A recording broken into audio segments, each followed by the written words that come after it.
this is Kyle from WeTechCareOfYou, and today I'm just going to show you a very quick video on how you can populate in PowerApps a combo box or a drop-down box with values from a specific column in a SharePoint list. So as you can see, we've got a SharePoint list here, and I'm going to populate these with one of these columns now. Just swap to PowerApps.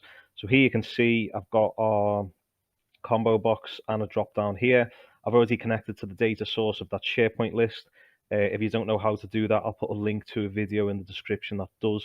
But what you want to do, all you need to do is select that combo box, go to items, and type in your name of your SharePoint list. In our case, it's test vendors.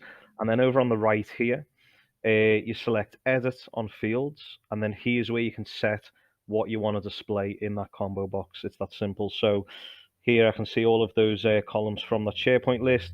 So if I just change them to name,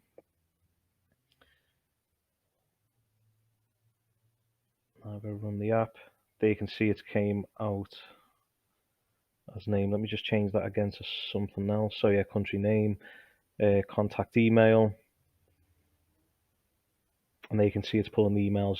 Now with the drop-down box, it's quite similar, but it's just the one value. So again, if you come to the items, connect to that SharePoint list,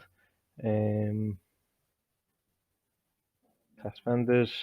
Then here you've just got the one value here, so you can literally just select that drop down and then click the field that you want it to populate to, and that'll change to them. Okay, I hope this video helps. Please like and subscribe to the channel, and take care. Thank you.